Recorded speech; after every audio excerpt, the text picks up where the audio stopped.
Salut les amis, bienvenue sur Novelas Passion, la chaîne dédiée au résumé de vos telenovelas préférées. J'espère que vous allez bien et que la santé ça va, quant à moi je vais super bien. Dans cette vidéo, je vais vous faire le résumé de l'épisode 175 et 176 de votre série préférée Fleurs sauvages. Cet épisode est marqué par l'organisation de la fête de centenaire de Población Ardiente, et la renaissance de Ivy Aguas. Alors restez bien scotchés jusqu'à la fin, pour être sûr de ne manquer aucun détail. L'épisode commence avec Emilia qui dit à son père qu'il faut faire bénir ou exorciser leur maison. Elle a vu un fantôme, c'était Ivy Aguas. Raúl dit que ça suffit, c'est bon. Tout ça c'est dans sa tête. Julio dit à Emilia, grandis, les fantômes n'existent pas. Emilia dit qu'il doit la croire, elle a vu le fantôme de Ivy Aguas dans la chambre, et elle vient la hanter. Julio dit que ça ne peut vouloir dire qu'une seule chose, c'est que Ivy Aguas est vraiment morte. Et si jamais elle avait décidé de hanter quelqu'un, ça serait elle. Julio rigole, et dit qu'elle est là. Emilia crie et dit qu'elle leur déteste. De l'autre côté, G-Boy arrive chez Nathalie, elle le frappe et lui dit qu'elle le déteste. G-Boy demande c'est quoi son problème. Nathalie dit qu'il lui a utilisé, il s'est servi de ses armes et de ses hommes pour aller aider ses petits amis sans valeur. Il n'est qu'un sale profiteur. G-Boy lui dit de se calmer, elle se fait des idées. Oui c'est vrai qu'il est allé chercher Ivy Aguas. Mais si elle veut vraiment détruire les Ardiente, ils vont avoir besoin d'eux, ils sont de leur côté. Nathalie dit que Ivy se jouait au super-héros, mais où est-elle en ce moment? Elle est morte. Alors elle le prévient, il ferait mieux d'oublier ses amis, parce qu'elle est la seule à vraiment pouvoir l'aider. De l'autre côté, Emilia s'apprête à se coucher et elle se dit de ne pas avoir peur, Ivy est déjà morte, elle ne peut pas la toucher. Ensuite elle se couche et entend un bruit dans la chambre alors elle se met à paniquer. De l'autre côté, Sangano dit à Julio que les 50 millions de pesos sont prêts, à qui a-t-il prévu de les donner? Julio dit que c'est Martel, pour qu'il oublie leur petit marché durant l'élection. Sangano lui demande si c'est vrai que le vice-gouverneur et Diego pourraient l'évincer de son poste. Julio dit que c'est impossible, les votes ont été comptabilisés et il a été déclaré grand vainqueur. Il connaît la politique comme personne, mais tout ce qui le dérange c'est tout ce tapage, et ces histoires qui pourraient finir par faire de l'ombre à la célébration du centenaire. Ensuite, Sangano s'en va. Pendant ce temps, Emilia dort et rêve de Ivy qui l'enferme dans un cercueil et qui est sur le point de l'enterrer vivante. Ensuite elle se réveille de son cauchemar, et prend panique. Le lendemain, Emilia arrive au cimetière, et s'en va sur la tombe de Ivy. Elle pense au jour de l'enterrement de Ivy, ensuite elle dit qu'à partir de maintenant, elle ne la laissera plus occuper ses pensées parce que les personnes décédées reposent sous terre, et elle est morte. Ensuite elle s'en va. Au réveil le matin, Diego se lève et aperçoit une fleur sauvage sur son lit. Il la prend et dit qu'il remercie Lily. Camilla en sortant de la douche, trouve également des fleurs sauvages sur son lit. Anna et G-Boy aperçoivent des fleurs sauvages sur la table. De l'autre côté, Pandeuil aperçoit une fleur sauvage sur la table et appelle Laurine de venir voir. Les autres habitants de Población reçoivent également chez eux des fleurs sauvages, et se demandent qui les a déposées. Camilla et Diego passant par là, observent les habitants de Población Ardiente avec chacun des fleurs sauvages en main. Ensuite ils se lancent un sourire et s'en vont. De l'autre côté, Emilia rentre chez elle, et aperçoit une fleur sauvage sur sa table. Elle appelle Jenny et demande de qui viennent ces fleurs, qui les a déposées ici. Elle dit qu'elle n'en sait rien. Emilia lui dit de les faire dégager de chez elle tout de suite. Quelque temps après, le pasteur dit à Emilia que les énergies et les vibrations de sa maison sont parfaites, Emilia lui demande qu'en est-il de sa carrière politique. Le pasteur dit que, cette année elle aura de bonnes choses, son père va lui accorder un poste important. Emilia demande et pour sa vie sentimentale. Il dit qu'elle a 2 étoiles d'amour, alors ça veut dire qu'elle va être convoitée par 2 hommes. Emilia rigole et dit que c'est excitant.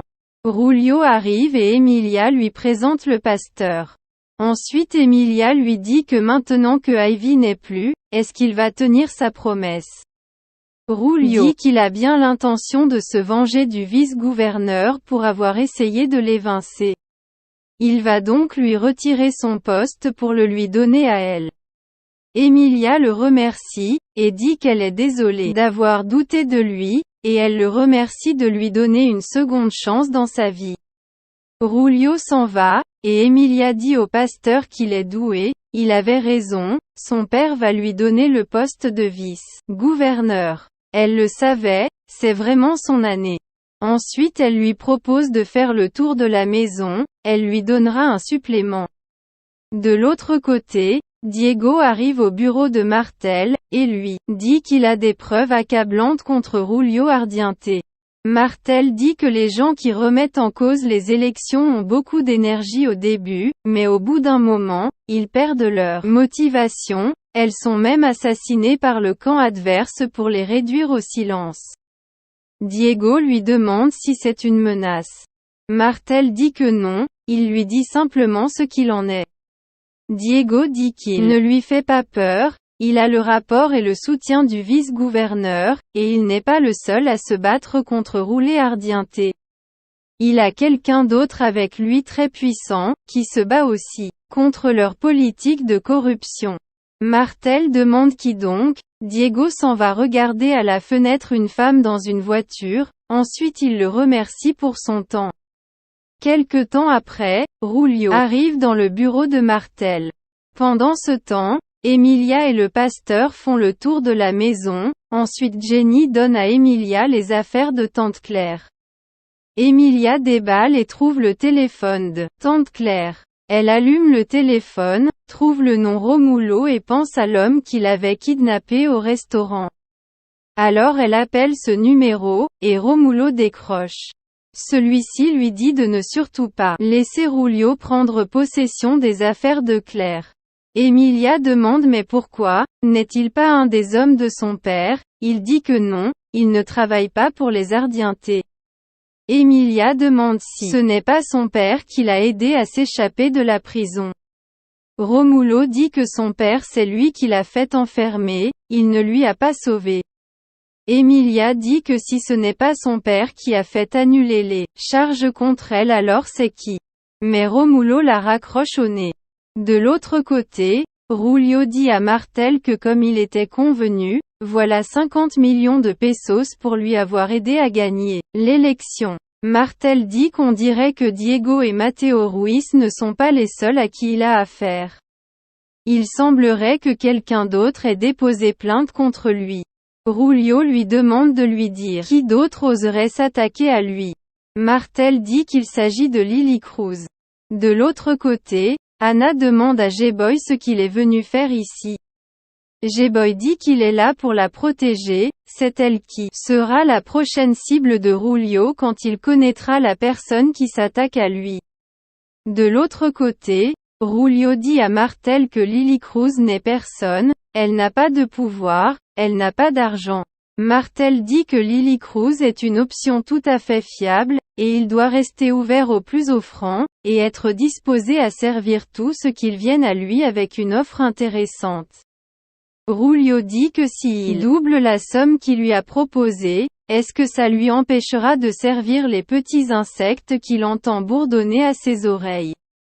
De l'autre côté, G-Boy reçoit un appel de Nathalie, mais il ne décroche pas. Anna lui demande de décrocher, mais il dit que ce n'est pas important, c'est elle qui compte le plus. À partir de maintenant il ne la quitte plus.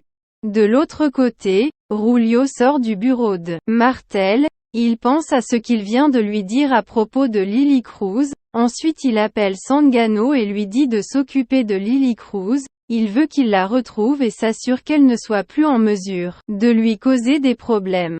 Il la veut morte dans les plus brefs délais. Quelque temps après, Rulio dit à Arnaldo qu'ils ont tué Ivy Aguas, et maintenant c'est au tour de Lily Cruz. Quand il en aura fini avec elle, ils pourront s'occuper des autres et de tous ceux qui continuent de les poser des problèmes. Pendant ce temps, les hommes de Ardiente arrivent chez Anna, ils fouillent la maison mais ne trouvent personne. Alors ils appellent le colonel Sangano et lui disent qu'il y a personne à la maison. Sangano leur demande de continuer de chercher. De l'autre côté, G-Boy dit à Anna que c'était une bonne décision de quitter la maison, ils doivent sûrement être en train de chercher Lily Cruz. Si sa vie était en danger avant, alors elle est encore plus maintenant, alors ils doivent être prudents. Anna dit qu'elle ne peut pas rester cachée ici, elle se sent complètement inutile. À quoi ça sert de se cacher pendant que les autres se battent? G-Boy dit que c'est ce qu'ils ont de mieux à faire là maintenant. Mais elle doit le croire quand il dit qu'ils vont envoyer les Ardiente dans l'enfer qu'ils méritent d'être. De l'autre côté, Mateo Ruiz dit à Diego qu'il a appris que Rulio est à la recherche de Lily Cruz, et si jamais il met la main sur elle, il est sûr qu'il ne la laissera pas repartir en vie. Diego lui dit de ne pas s'inquiéter pour ça, Lily est en sécurité et tout se passe exactement comme prévu. Mais il ne peut pas lui parler de son plan parce qu'il y a beaucoup d'enjeux qui se jouent en ce moment. Il espère juste qu'ils réussissent dans leur mission, parce que c'est peut-être leur dernière chance de changer les choses dans cette ville. De l'autre côté, Anna fouille le frigo, ensuite elle dit à G-Boy qu'ils n'ont plus rien à manger. G-Boy lui dit de ne pas s'inquiéter, il va s'en occuper. Anna insiste, G-Boy dit qu'il ira le faire après, qu'elle le laisse juste s'occuper d'un truc avant. Mais qu'elle ne sorte pas d'ici, c'est dangereux. Ensuite il reçoit un appel et s'en va. Anna aperçoit des vêtements pour homme avec une casquette. De l'autre côté, Emilia dit à Jaguar que son père ne fait que jouer à un jeu avec elle. Jaguar dit que lui aussi il a l'impression que Rulio n'est pas celui qui l'a aidé à s'en sortir. Emilia dit qu'il dit ça parce qu'il le déteste. Jaguar dit qu'elle a la mémoire courte, on dirait qu'elle a oublié tout ce que lui a fait Rulio, et la façon dont il l'a renié. Emilia dit qu'elle se souvient de tous, et à ce propos ont-ils des nouvelles de Mercedes Palacio? Jaguar dit que non, c'est une impasse. De l'autre côté, Anna achète des provisions à la boutique, ensuite. Elle aperçoit un homme de Ardiente, alors elle s'enfuit. Celui-ci appelle Sangano et dit qu'il croit avoir retrouvé Lily Cruz. Ensuite il suit Anna, et lui demande si c'est bien elle Lily Cruz. Sangano arrive, et dit à Anna qu'elle ne peut plus aller nulle part, il n'y a plus d'échappatoire maintenant. Alors il dit à ses hommes de l'attraper. Anna jette ses provisions sur eux et s'enfuit dans la forêt. Sangano et ses hommes la suivent. Ils la pourchassent dans la forêt, et finissent par la coincer. Sangano et ses hommes l'encerclent, et puis ils demandent comment peut-elle oser le faire courir, mais ce n'est pas grave, tout à l'heure, c'est sur elle qu'ils vont courir. Anna dit qu'ils sont dégoûtants, elle préfère encore mourir plutôt qu'ils la touchent. Sangano lui demande ce qu'elle va faire, va-t-elle se jeter dans le ravin, ou se faire tirer dessus? Anna saute et tombe dans le ravin, alors Sangano dit à ses hommes de la retrouver. Ces derniers la fouillent dans le ravin mais ne la trouvent pas. Alors ils disent à Sangano que c'est trop raide, elle est sûrement au fond du ravin ou bien elle est morte. Sangano reçoit un appel de Rulio qui lui demande si Lily Cruz est toujours en vie. Sangano dit que non, elle est morte. Elle est tombée dans un ravin. Rulio dit bon travail, ensuite Sangano s'en va, pendant que G-Boy et Anna sont cachés dans un coin du ravin. Et Anna pense à comment G-Boy s'était placé au fond du ravin, et lui avait demandé de sauter pour qu'il l'attrape. De l'autre côté, Diego demande à Camilla si elle a entendu ce qui est arrivé à Anna et G-Boy. Camilla dit que oui, mais ils sont rentrés sains et saufs. Et alors qu'en est-il de toutes les preuves qu'il a réunies avec Maître Fischer? Diego dit qu'il compte aller à Manille pour ça, il doit les montrer au secrétaire Martel. Il doit la laisser, mais qu'elle ne s'inquiète pas, il va terminer le combat que menait Lily. Camilla dit qu'elle n'a jamais douté une seule seconde de ce qu'il est capable d'accomplir. De l'autre côté, Rulio dit à Arnaldo que Lily Cruz est morte, voilà encore une qui a mordu la poussière. Ces petits salopards ont vraiment cru qu'ils allaient pouvoir l'atteindre, à cause de ce qu'ils lui ont fait subir, et à cause de ce qu'ils ont fait à Emilia. Mais c'est là où ils ont eu tort, ça n'a fait que le rendre plus alerte et plus vif.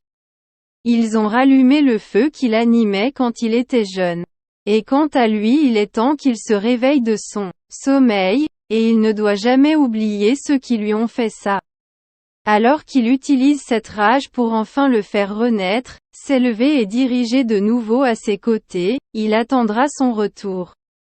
Le lendemain, on assiste à l'ouverture de la célébration de la 100e année de leur province.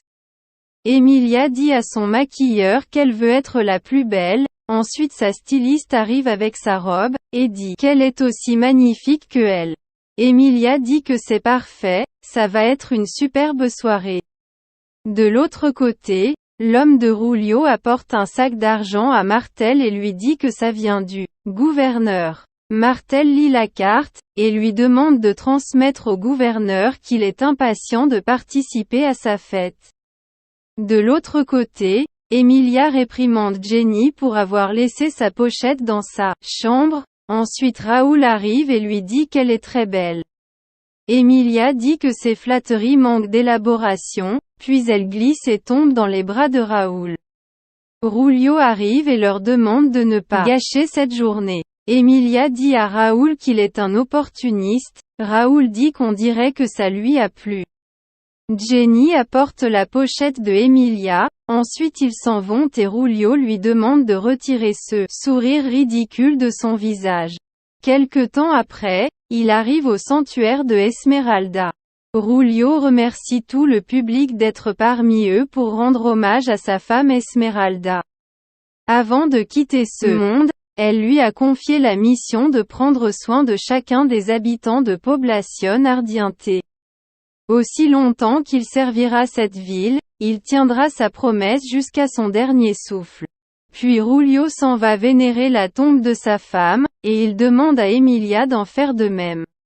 Ensuite il invite les citoyens à fêter tous ensemble la 100e année de leur province autour d'un délicieux festin. Ils lancent ainsi les hostilités, puis ils s'en vont. Voilà, c'est là que s'achève l'épisode 175 et 176 de votre série préférée Fleurs sauvages.